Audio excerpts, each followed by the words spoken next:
Assalamualaikum warahmatullahi wabarakatuh.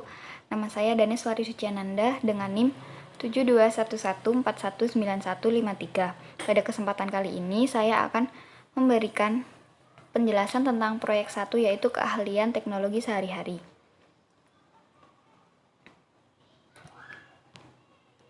Yang pertama, sistem operasi, yaitu perangkat lunak sistem yang bertugas untuk melakukan kontrol dan memanage perangkat keras serta operasi-operasi dasar sistem, termasuk menjalankan perangkat lunak aplikasi seperti program-program pengolah kata dan peramban web. Kemudian macam-macam sistem operasi komputer, yang pertama ada Windows 1985, yang kedua Unix. Nah, perangkat ini bebas diduplikasi, digunakan dan diperbaiki siapa saja dan gratis.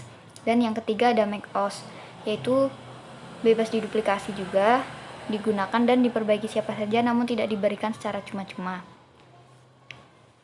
Pembaharuan Windows, yaitu menyempurnakan program dari sistem operasi untuk menghindari layar biru atau blue screen, crash program, kompatibilitas akses program dengan pihak Microsoft maupun program lain, security atau keamanan yang sebelumnya terdapat bug atau celah yang dapat dengan mudah disusupi oleh virus, trojan, ataupun malware yang terselip dengan tidak disengaja atau saat Anda berselancar di internet.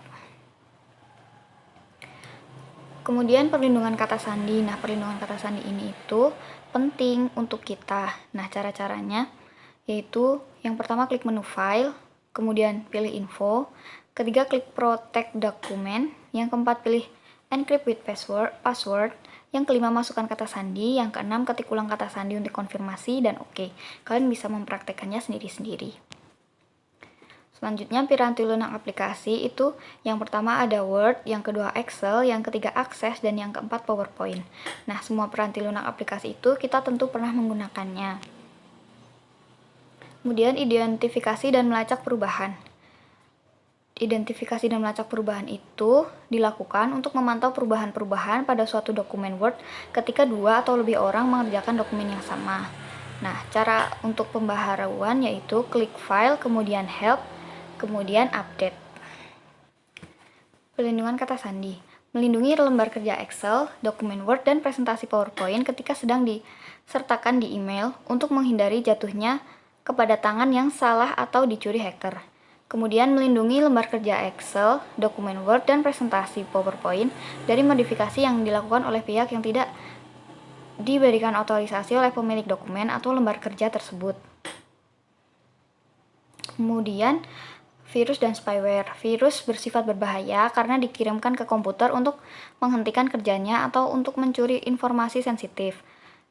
Sedangkan spyware itu tidak bersifat berbahaya karena tidak dikirimkan ke komputer untuk menghentikan kerjanya atau untuk mencuri informasi sensitif. Namun, bisa memperlambat kinerja komputer jika aplikasi spyware pada komputer terlalu banyak. Ancaman dan hoak.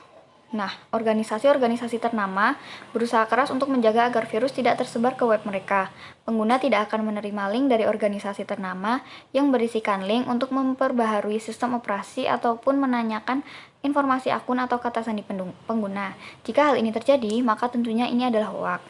Nah, untuk melindungi dari ancaman dan hoak itu ada dua macam proteksi, yaitu proteksi komersial atau berbayar dan proteksi gratis. Kemudian email. Yang pertama, implikasi di tempat kerja. Ketika pengguna menghapus sebuah email ini akan dipindahkan ke dalam kode file terhapus atau deleted di dalam aplikasi email. Tetapi pengguna juga harus menghapus email dari folder file deleted untuk mengeluarkannya dari komputer Anda. Yang kedua, etiket email di tempat kerja. Kepentingan dalam berkomunikasi secara sopan dan jelas menggunakan email karena pesan-pesan email dapat bertahan dalam waktu yang lama dan dikirimkan kepada orang lain. Yang ketiga, akun email pribadi. Email pribadi sebaiknya dikirimkan melalui komputer yang Anda beli menggunakan piranti lunak yang Anda beli dan jaringan komputer dan jaringan komunikasi yang Anda berbayar. Nah, itu adalah proyek pertama. Yang sekarang proyek kedua, proyek web atau HTML menggunakan Microsoft Frontpage. HTML atau Hypertext Markup Language merupakan bahasa dari standar untuk membuat suatu dokumen HTML terdiri dari kode-kode singkat tertentu yang akan menampilkan web browser untuk menampilkan halaman web. Microsoft Front Page merupakan suatu aplikasi lunak yang mudah digunakan dan dapat digunakan untuk membuat halaman web yang sederhana. Ada kelebihan dan kekurangan dari Microsoft Front Page ini. Kelebihannya yaitu lebih cepat, menghemat biaya pekerjaan karyawan, dan yang ketiga dalam hal membuat halaman web lebih mudah menggunakan front page. Tetapi juga memiliki kekurangan, yaitu kelemahannya adalah kode HTML atau kode yang diproses oleh browser internet yang dihasilkan tidak efisien, penggunaannya sulit, dan komputer dan perangkat lunak harus di-download untuk mencari aplikasinya.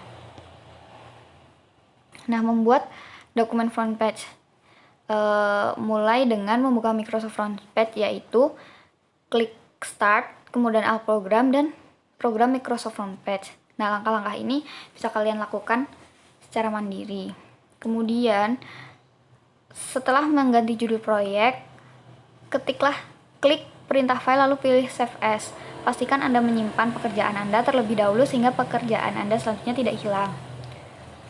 Kemudian menyisipkan gambar. Langkah-langkahnya yaitu yang pertama pilih menu Insert, kemudian klik Image atau klik tombol. Kemudian pilih gambar yang ingin disisipkan pada dialog box Select File. Kemudian yang terakhir atur letak file gambar tersebut pada halaman web. Ini langkah-langkah untuk menyisipkan dokumen. Selain menyisipkan gambar, kalian juga bisa menyisipkan dokumen lain. Langkahnya itu sama. Kemudian membuat hyperlink. Langkah-langkahnya yaitu yang pertama pilih teks atau gambar yang akan di hyperlink, kemudian tekan Ctrl K, dan ketiga pada dialog box Create Hyperlink, pilih file yang ingin Anda tuju dengan hyperlink tersebut. Kemudian membuat bookmark. Langkah-langkah membuat bookmark yang pertama, pilih bagian halaman web yang ingin dituju dengan hyperlink tersebut. Yang kedua, pada menu Edit, klik Bookmark. Kemudian yang ketiga, pada dialog box Bookmark, kata yang Anda pilih akan ditampilkan dalam bookmark name. 4. Klik OK. Lalu akan muncul garis putus-putus di bawah kata yang Anda pilih sebagai bookmark.